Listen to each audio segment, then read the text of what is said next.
Hi Libra, this is going to be your general reading in regards to what wildlike instinct should you be acting on this week.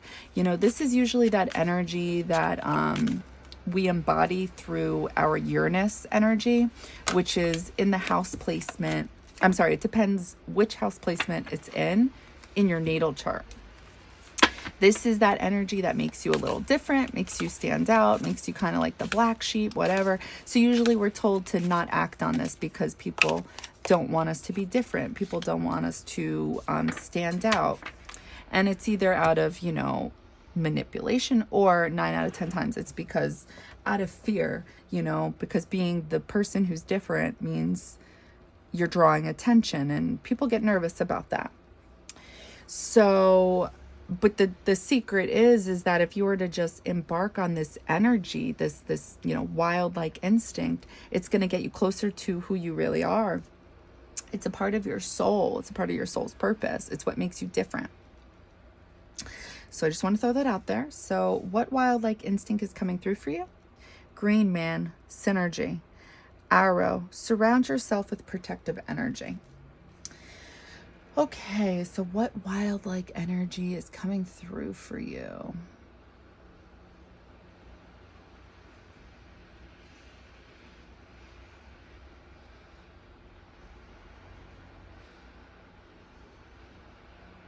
Seeing your happiness, but being skeptical about it.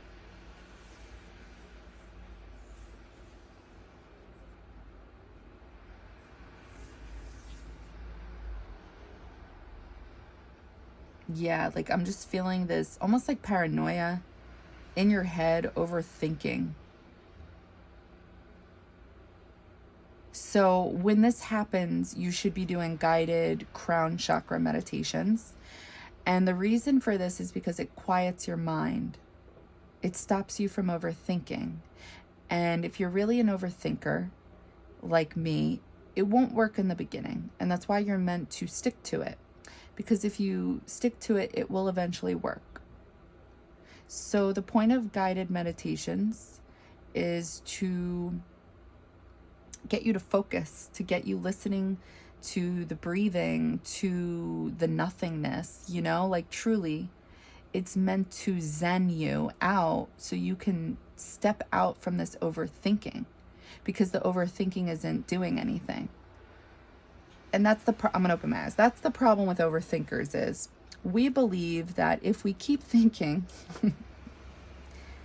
we'll get it. We'll figure it out.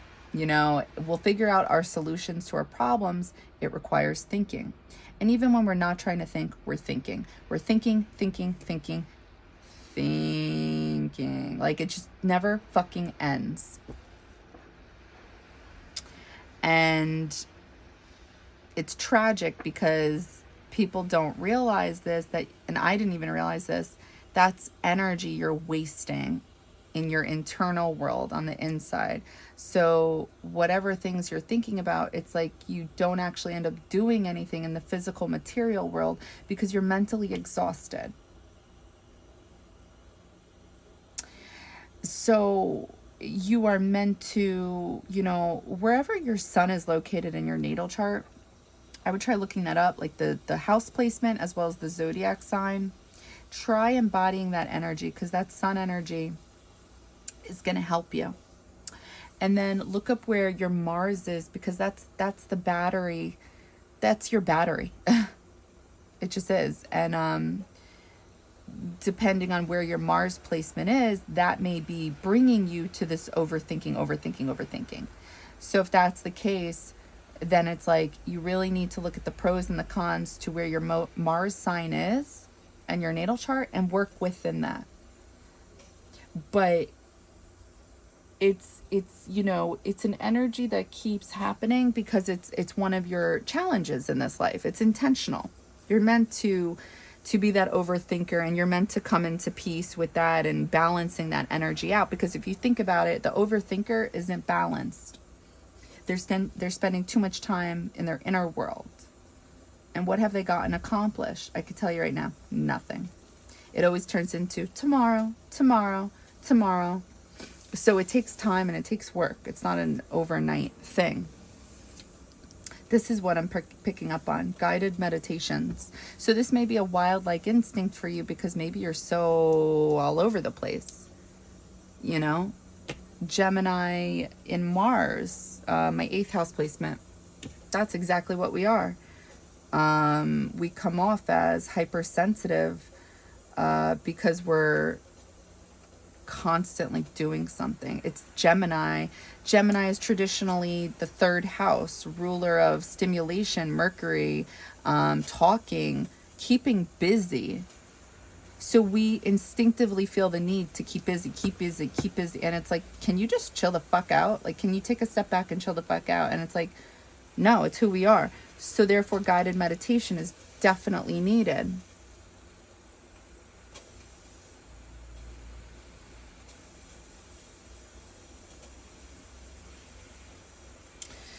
All right, let me channel some more, see if anything else wants to come through for you.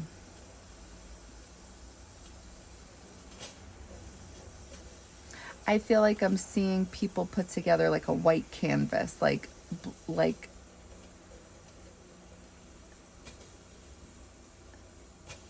I feel like I'm getting a going with the flow type of energy, like, and this will bring inner peace.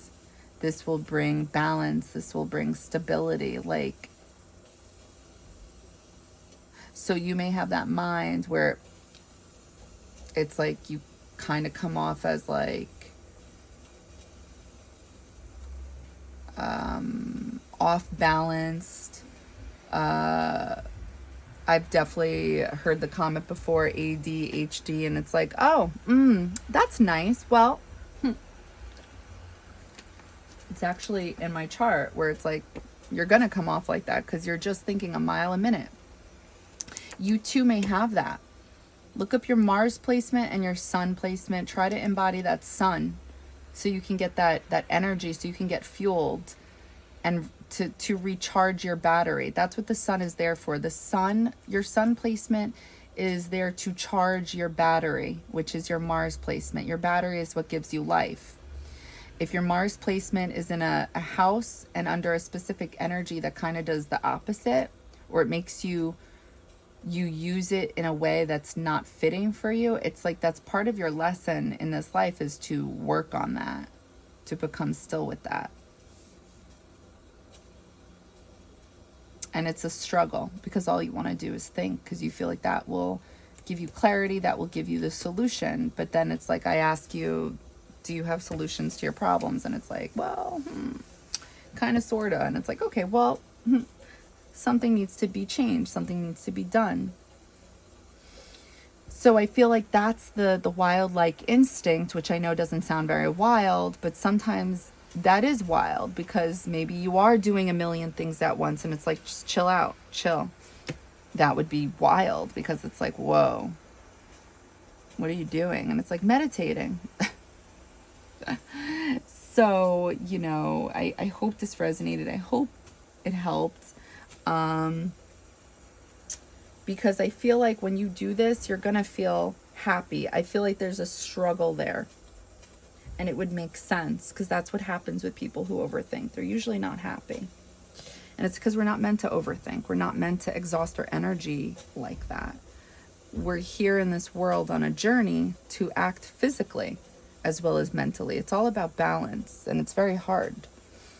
So that's what I got for you. I also wanted to say my little thing, my schmeal. Maybe this moon energy can help you out with that. I've been saying that when the moon is really bright and you can see like the clouds behind it, or even no clouds, even just a still night, it's like you can get messages from the moon. And I know that's going to sound so woo-woo, but like it is what it is. Like I can't deny what's the truth. Sometimes you'll see things, and I don't mean like making something, making nothing out of something. Like if you see a cloud that looks like a puppy, like use discernment. Are you being told something about your dog? Are you being told something about trust and loyalty? Like, is it really a cloud? Like, is it turning into a message for you? Are you seeing visions near the moon? So that's what I would do. Maybe that'll help you act on your wild-like instincts, okay? All right. Bye, guys.